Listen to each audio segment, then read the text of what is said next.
Hello and welcome to the Vidyarthi classes. तो आपका फिर से इस चैनल पे स्वागत है। आज हम इस वीडियो में क्या करने वाले हैं, तो जैसे आप देख रहे होंगे बोर्ड पे कि हमने चैप्टर 2 राजा किसान और नगर, जो हिस्ट्री का जो सेकंड चैप्टर है उसके बारे में कुछ लिखा है, यानी कि हम वो चैप्टर शुरू करने जा रहे हैं। ठीक है, उम्मीद करता हूँ आपने फर्स्ट चैप्टर की वीडियोज़ देख ली होंगी, नहीं देखें तो ज़रूर जाके देखें। ठीक है, और इस वाले को फिर कंटिन्यू करते हैं। अगर कुछ इसमें आपको दिक्कत हो, समस्या हो, समझ में परेशानी आ रही हो, तो उम्मीद करूँगा कि मेरे समझाने से आप इस चैप्टर को अच्छे तरीके से समझ जाएंगे। ठीक है, तो चलिए शुरुआत करते हैं इस वीडियो के इस चैप्टर की। सबसे पहले तो इसमें चैप्टर की शुरुआत करने से पहले इसके टाइमलाइन को देख लेते हैं कि हमने जो पिछला चैप्टर पढ़ा उससे ये चैप्टर कैसे हम यहाँ तक पहुँचेंगे उसको रिलेट कर लेते हैं पहले, है ना। तो आपने पिछला चैप्टर क्या पढ़ा? हड़प्पा सभ्यता, जिसका टाइम पीरियड क्या था? 2600 ईसा पूर्व से 1900 ईसा पूर्व तक का समय, है ना। कौन सा टाइम था भाई? 2600 ईसा पूर्व से 1900 ईसा पूर्व तक का समय था। लेकिन हम इस चैप्टर में क्या बात करेंगे, जैसे कि आप पहले भी जो आपका चैप्टर है उस पर आपने देखा होगा, जो राजा किसान और नगर, इसमें बात की गई है कब से कब तक की? 600 ईसा पूर्व से लेकर 600 ईस्वी के बीच तक की, यानी इस टाइम पीरियड की बात की गई है। तो फिर 2600 के बाद 1900 तक तो हड़प्पा सभ्यता चला। 1900 से लेकर 600 ईसा पूर्व तक क्या था, जिसकी हम बात इस चैप्टर में नहीं करेंगे। ठीक है, हम डायरेक्ट 600 ईसा पूर्व से क्यों शुरुआत कर रहे हैं, तो चलिए सबसे पहले इसको समझते हैं। होता क्या है कि भाई जब हड़प्पा सभ्यता खत्म हो जाती है उसके बाद में, यानी एक शहर वाली सभ्यता थी, एक अच्छी सभ्यता थी। उसके बाद सभ्यताओं, जो भी सभ्यता रही है, वो कोई भी सभ्यता हड़प्पा सभ्यता बची नहीं, है ना। यानी कि हमारे कॉन्टिनेंट में, यानी कि हमारे उपमहाद्वीप में, यानी भारत वाले हिस्से में, तो जब कोई सभ्यता नहीं बची तो फिर उनकी बात कैसे की जा सकती है, उसके बारे में कैसे पता चलेगा, है ना। कोई जानकारी नहीं। इन बीच में चल क्या रहा था? इस बीच में चल रहा था वैदिक सभ्यता। अब ये वैदिक सभ्यता क्या है? वैदिक काल जिसे बोला जाता है, जो कि 1500 से लेकर 600 ईसा पूर्व तक, यानी कि जिसमें जो हमारे वेद हैं, चारों वेद, ऋग्वेद, ठीक है, यजुर्वेद, अथर्ववेद, ठीक है, सामवेद, तो इन सभी का क्या किया गया था, यहाँ पर उनकी रचना की गई थी इस टाइम पीरियड में। ठीक, महाभारत वगैरह वाला जो कॉन्सेप्ट है वो सब कुछ इसी टाइम पीरियड में हुआ था। तो जैसे मैंने इसमें लिखा है, वैदिक सभ्यता को दो भाग में बांटा गया। पहले ऋग्वैदिक काल, जिसमें ऋग्वेद वगैरह की रचना की गई, जिसमें लगभग कुछ 2 से लेकर 7 चैप्टर तक जो था मंडल थे जो किसके? ऋग्वेद की, उसकी रचना की गई थी इस टाइम में। और 1000 ईसा पूर्व से लेकर 600 ईसा पूर्व तक में उत्तर वैदिक काल, जिसमें उसके पहला चैप्टर, फिर 8वां, 9वां, 10वां, ये 4 जो मंडल है उनकी रचना की गई थी इस टाइम, किसके? ऋग्वेद। ठीक है, उसके बाद फिर क्या आता है? इस जो टाइम पीरियड है इसमें अलग अलग वंशों ने हमारे भारत में क्या किया है? राज किया है, शासन किया है। ठीक, कौन कौन से वंश आए? तो सबसे पहले हर्यक वंश, जो कि 544 से 412 तक। ठीक है, उसके बाद कौन सा वंश आता है? नागवंश, यानी 412 से 344 ईसा पूर्व तक। फिर कौन सा आता है? नंदवंश, 344 से 321 ईसा पूर्व तक। और उसके बाद आता है मौर्य वंश, यानी कि 321 से लेकर 185 ईसा पूर्व तक। ठीक, अब ये जो चारों चीजें हैं, कब कौन आया, ये याद कैसे रहेगा? तो इसका याद करने का छोटा सा ट्रिक ये है, जो मैं समझाया करता हूँ हमेशा जो ऑफलाइन क्लासेस में। हर एक वंश, यानी कि हम बात करते हैं किसकी? हर हर महादेव, यानी शिव की। ठीक है, यानी पहले वो, उनके बाद में उनके जो गले में क्या रहता है भाई? नाग। तो नागवंश, यानी शिव जी। फिर कौन आया? नाग। फिर नाग के बाद कौन आया? उनकी सवारी नंद। और नंदी जी के बाद में कौन आया? गणपति बप्पा मौर्य। ठीक है, तो मौर्य वंश। ये चारों आप इस तरीके से याद कर सकते हैं। बाकी आप अपनी अलग अलग क्या बना सकते हैं, कोई शॉर्ट ट्रिक हो तो बना सकते हैं। ठीक है, अब इस चैप्टर में अभी जैसे मैंने बताया कि हमें क्या बात करनी है, 600 ईसा पूर्व से 600 ईस्वी तक की बात करनी है। ठीक है, और उस बीच का हम बात नहीं कर रहे हैं। ठीक है, क्यों? क्योंकि 600 ईसा पूर्व के आसपास में क्या हुआ था भाई? क्योंकि इसी समय पे जो भारतीय उपमहाद्वीप है, यहाँ पर किसकी शुरुआत होती है? नए नए शहर, नए नए नगर बसने शुरू होते हैं, नए नए बस्तियाँ बसनी शुरू होती हैं। ठीक है, नगर बसने, क्या किसकी बात करो? नगरों की। गाँव वगैरह तो पहले थे, देहात वगैरह वाले इलाके पहले थे, इससे पहले भी थे, इन दौरान बीच में थे। लेकिन अभी किसकी बात करेंगे हम? नगरों की बात करेंगे ना। ठीक है, क्या लिखा है चैप्टर का नाम? राजा, किसान और नगर। तो नगरों, राजा जो है, किसान जो है, वो कहाँ काम कर रहे हैं? तो वही नगर में। तो नगर की बात करेंगे। तो नगरों की शुरुआत कब होती है? 600 ईसा पूर्व के आसपास, जब हमारे देश में, हमारे उपमहाद्वीप में किसकी शुरुआत हो जाती है? गंगा घाटी सभ्यता की शुरुआत होती है, जिसे हम गंगा घाटी सभ्यता कहते हैं, जहाँ पर लोह युग का शुरुआत होता है, यानी लोहा का उत्पादन वगैरह करना शुरू कर दिया जाता है। ठीक है, अब इसमें इसके बारे में ये जो चैप्टर है हमें जानकारी कैसे मिली, जैसे पहले आपने हड़प्पा वाला चैप्टर पढ़ा, उसमें आपने देखा कि जानकारियाँ कहाँ कहाँ से मिलती है, कैसे मिलती हैं, जो पुरावस्तु हैं उनसे जानकारियाँ मिलती हैं, ठीक है। इसमें क्या देखेंगे, इसमें कैसे जानकारी मिलती है। तो इन चीज़ों को समझने के लिए उस टाइम पे ये जो टाइम पीरियड है जिसके बारे में हमें पढ़ना है या आगे भी आप चैप्टर्स में पढ़ेंगे, उसमें ब्राह्मी और खरोष्ठी लिपि का इस्तेमाल किया जाता था उस वक्त। और जब जिस टाइम आप खरोष्ठी और ब्राह्मी लिपि का इस्तेमाल करते थे, आज के डेट में किसका इस्तेमाल किया जाता है भाई, देवनागरी लिपि, या आप इंग्लिश पढ़ते हैं, है ना। तो ये तो बिल्कुल अलग था, ठीक है। तो कैसे पता चलेगा या कैसे हम समझ पाएंगे उस टाइम के कॉन्सेप्ट को, तो उसके लिए हमें ब्राह्मी और खरोष्ठी लिपि का सबसे पहले तो ट्रांसलेट करना पड़ेगा, ठीक है। उसको समझना पड़ेगा, ट्रांसलेशन करना पड़ेगा कि भाई कैसे हम उसको रिलेट कर सकते हैं, उस टाइम के बारे में जानकारी ले सकते हैं, ठीक। अब वही काम की बात करने जा रहा हूँ मैं कि ये जो सबसे पहले जो ब्राह्मी और खरोष्ठी लिपि है, इसको जो समझा गया, किसने समझा, कैसे समझा, इसको जानते हैं। तो हमारा जो पहला टॉपिक दिया हुआ है क्या है, प्रिंसेप और पियदस्सी। प्रिंसेप कौन है, पियदस्सी कौन है, अभी बताते हैं। पियदस्सी का मतलब आपके सामने लिखा हुआ है, मनोहर मुखाकृति वाला राजा, यानी एक राजा को नाम दिया गया जिसका क्या था, सुंदर सा चेहरा था, बिल्कुल स्मार्ट हैंडसम, ठीक है। हो सकता है आपकी तरह ही हो, ठीक है। तो अब ये वर्ड पियदस्सी, इसके बारे में पता कैसे चला कि इस वर्ड का मतलब क्या है, तो आते हैं अब इसकी बात करते हैं। 1830 का जो दशक था ना, ये हमारे भारतीय इतिहास में एक परिवर्तन लाने वाला समय था, ठीक। परिवर्तन लाने वाला समय यानी कि इसी टाइम पे ब्राह्मी और खरोष्ठी लिपि जो थी उसको सबसे पहले समझा गया, ठीक है। किसको, ब्राह्मी और खरोष्ठी लिपि को सबसे पहले समझा गया। किसने समझा था, तो जेम्स प्रिंसेप, जो कि क्या था, ईस्ट इंडिया कंपनी का अधिकारी था, उसका ऑफिसर था। मैंने अभी क्या बताया था, अभी बताऊंगा प्रिंसेप और पियदस्सी का मतलब। पियदस्सी का मतलब तो ये रहा, प्रिंसेप कौन है भाई, तो ये जेम्स प्रिंसेप है, जो कि ईस्ट इंडिया कंपनी का क्या है, अधिकारी है। तो जब ईस्ट इंडिया कंपनी के अधिकारी ने सबसे पहले ब्राह्मी और खरोष्ठी लिपि को क्या किया, पढ़ा, उसका मतलब निकाला, अध्ययन किया, और उसी टाइम पे वो जो टाइम पीरियड है या वो जो ब्राह्मी और खरोष्ठी लिपि की जो क्या बोलते हैं ट्रांसलेशन या उसको अर्थ निकालना है, उसका मकसद या फिर वो हमारे लिए कितना इंपॉर्टेंट है, हम यहाँ देख सकते हैं कि जितने राजवंश उस समय के थे, यानी कि ये जो पूरा टाइम पीरियड है, इनको जानने के लिए हमें इन लिपियों को पढ़ना समझना जरूरी था, क्योंकि सारी बातें इन्हीं लिपियों में लिखी गई थी, ठीक है। तो इसीलिए राजवंशों की जो वंशावली की कब कौन आया, कौन सा राजवंश आया, किसने कब शासन किया, कब तक शासन किया, क्या क्या कार्य किए, ठीक है, कौन कौन से क्षेत्र में शासन रहा, ये सब समझने के लिए ये समझना हमें या इन लिपि का अर्थ निकालना जरूरी था, जो कि काम किसने किया था, जेम्स प्रिंसेप ने किया था, ठीक है।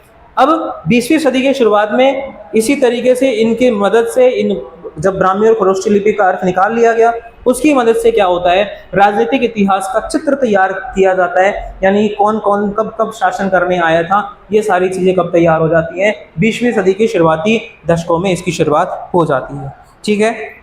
समझ में आई बात इतनी, चलिए। तो उसके बाद विद्वानों ने क्या किया, अपना ध्यान किस तरफ डाला, तो राजनीतिक इतिहास की तरफ, कि हमारे देश की राजनीति कैसी थी, और कोशिश की कि जो जो परिवर्तन हुए, राजनीतिक परिवर्तन, और राजनीतिक परिवर्तनों को, आर्थिक परिवर्तनों को, सामाजिक परिवर्तनों को क्या किया जाए, उनको समझा जाए, कब कब किस तरीके से परिवर्तन हुए, कब कब क्या विकास हुआ, डेवलपमेंट हुआ, राजनीतिक रूप से, आर्थिक रूप से, सामाजिक रूप से, इनको समझना इन लोगों ने शुरू किया।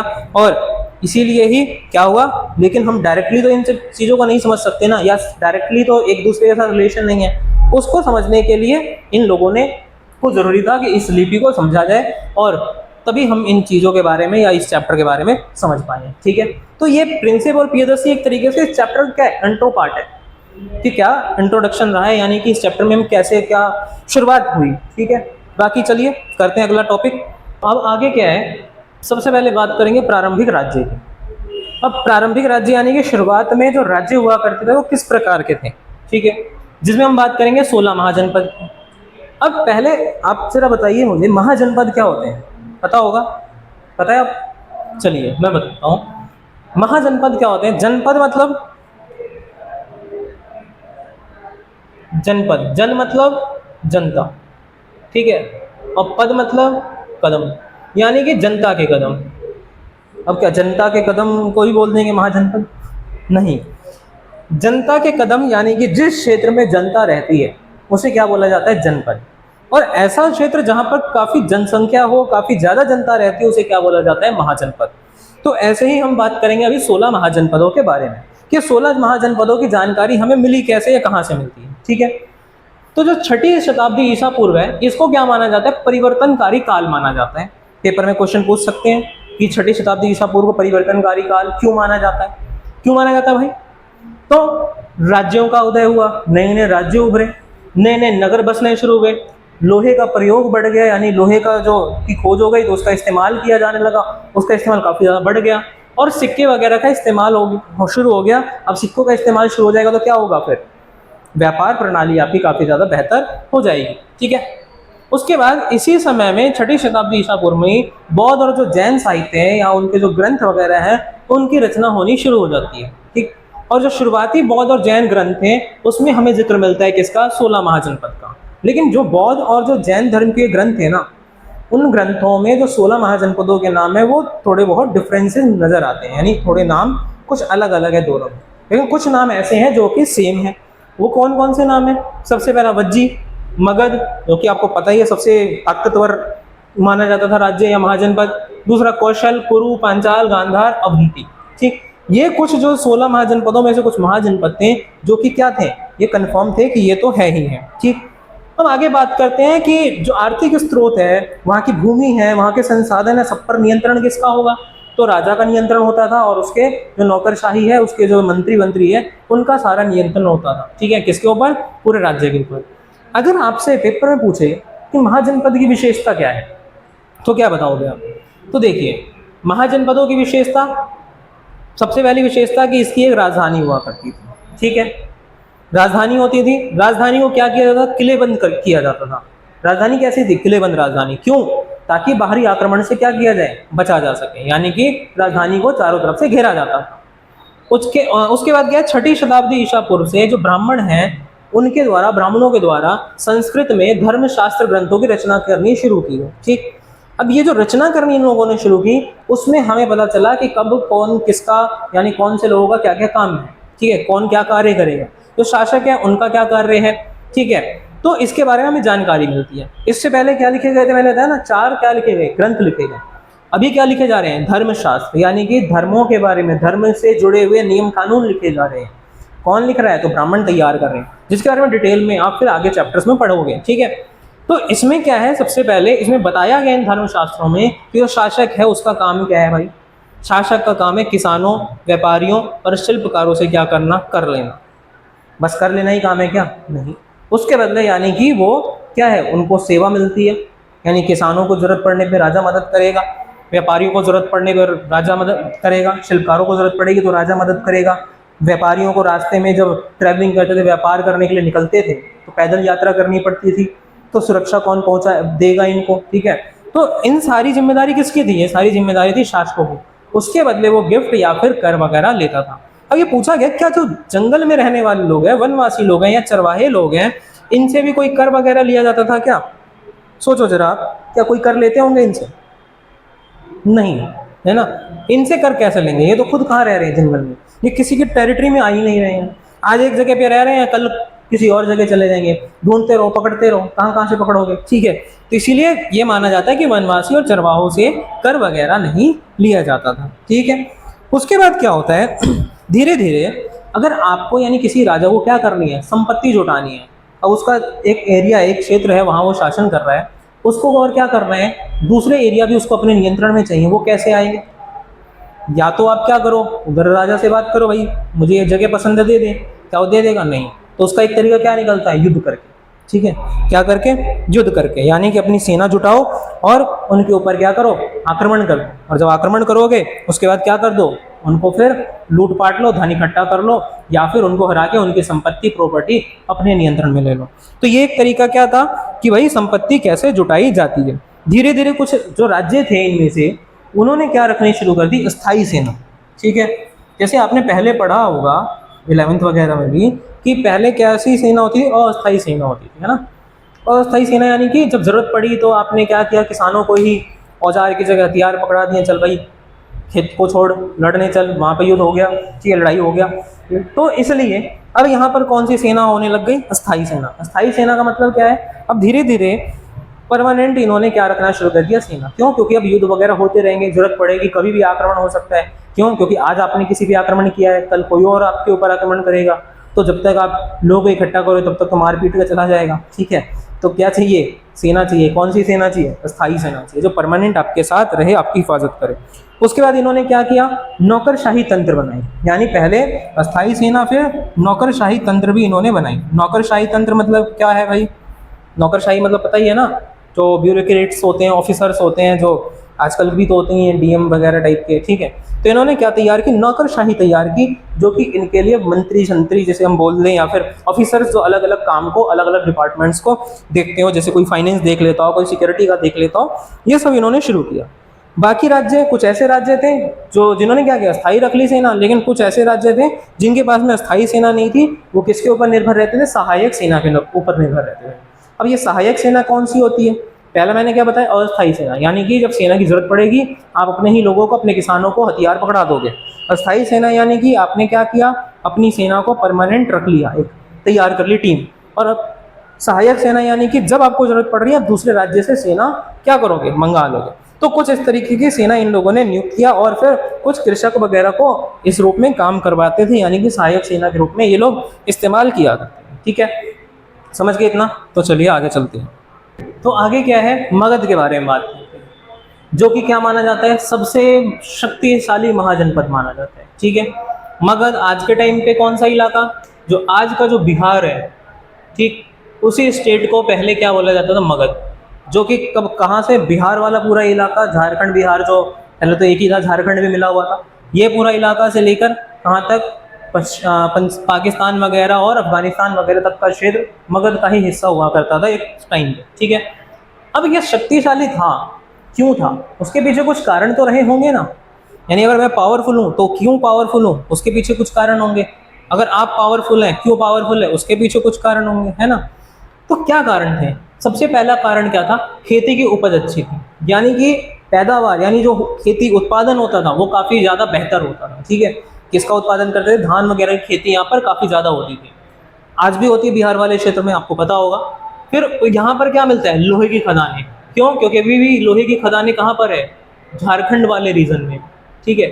झारखंड वाला रीजन, झारखंड जो है वो कहाँ पर था पहले, इसी का ही तो हिस्सा था। तो लोहे की खदानें यहाँ पर हैं, तो आपको औजार बनाना हो, हथियार बनाना हो, सभी चीज़ों के लिए क्या चाहिए, लोहा चाहिए। कहाँ मिल जाएगा आपको, यहीं मिल जाएगा।